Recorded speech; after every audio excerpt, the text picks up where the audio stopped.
perçue comme une officine de combine, un espace de règlement des comptes et de cautionnement des injustices. La corruption, hélas, semble être le principal moyen pour gagner un procès. Par ailleurs, le droit cède la place au clientélisme, au régionalisme, au tribalisme et au népotisme. La cohésion nationale est ainsi mise à mal, particulièrement quand la justice est exploitée pour écarter les concurrents politiques.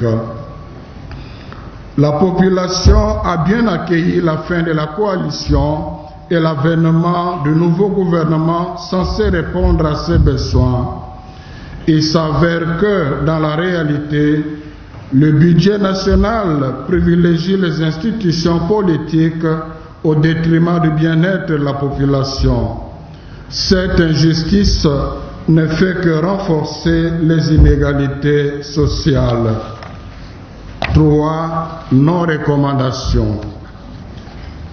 En vue de renforcer l'unité et la cohésion nationale nécessaires pour le développement du pays, nous recommandons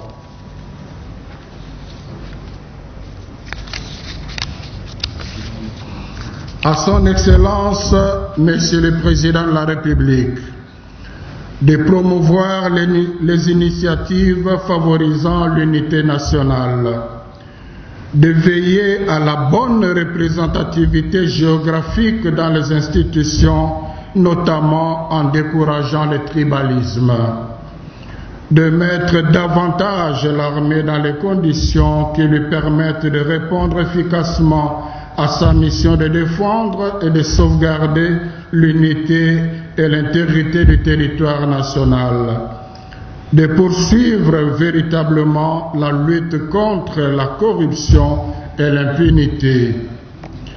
Au Parlement, de ne pas voter les lois qui préconisent la discrimination et menacent la cohésion nationale, d'initier les lois qui détribalisent les institutions, de ne pas abuser des immunités parlementaires pour échapper à la justice, d'améliorer sensiblement la loi électorale afin de rassurer la population de la crédibilité des élections en 2023.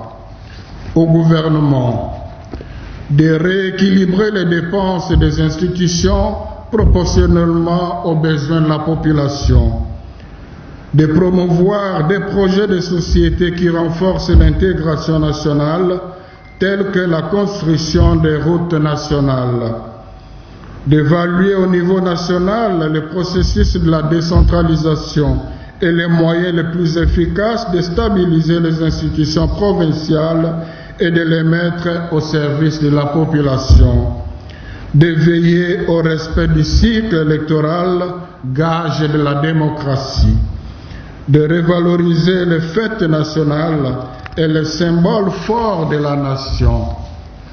Au peuple congolais, de ne pas nous laisser entraîner par des discours et des actions séparatistes, car c'est la cohésion qui permet de souder le pays, même dans les épreuves, de soutenir toute bonne initiative de notre gouvernement au-delà de nos tendances politiques, de lutter ensemble contre la pandémie du corona en respectant les gestes barrières et en nous faisant vacciner afin de nous protéger et de protéger les autres, de demeurer vigilants pour la tenue des élections en 2023.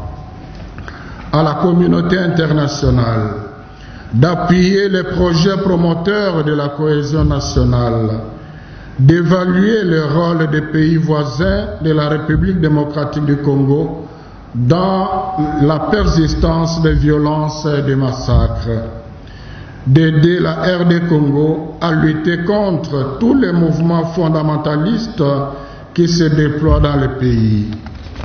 Conclusion. Unis par le sort, les uns ayant la nationalité congolaise d'origine, les autres l'ayant d'acquisition individuelle, nous sommes tous à titre égal, filles et fils de la RD Congo. Nous sommes invités à apprécier ce que nous sommes, apprécier aussi les autres, afin de mettre ensemble ce qui nous est commun et ce qui nous différencie pour le plus grand bien de tous et la gloire de Dieu. La diversité des tribus fait partie du patrimoine qui constitue le Congo, ce don béni que nous avons reçu de nos aïeux. Elle ne doit pas nous porter à l'exclusion des autres, mais plutôt à une opportunité d'enrichissement des uns et des autres et une base pour le développement de notre pays. Comme Saint Paul l'a recommandé aux Colossiens en affirmant, là, il n'est plus question de Grecs ou de Juifs, de barbares, d'esclaves, d'hommes libres. Il n'y a que le Christ qui est tout en tous. Nous vous prions, chères filles et fils de la RD Congo, de ne pas réfléchir ni agir en termes d'origine, de tribus ou de régions. Soyons unis pour un Congo fort et prospère. Au regard de l'impératif de sauvegarder la cohésion et l'unité nationale, nous décrétons pour l'Église Famille de Dieu qui est à RD Congo une journée de prière pour l'unité nationale en la date du 30 juin 2021. Par l'intercession de la Vierge Marie, Notre-Dame du Congo, et par celle de nos bienheureux Isidore Bankanja et Marie-Clémentine Anouarité, que Dieu bénisse la RD Congo et son peuple. À la signature, tous les évêques membres de l'Assemblée plénière de la SENCO présents à cette 58e Assemblée, je vous remercie.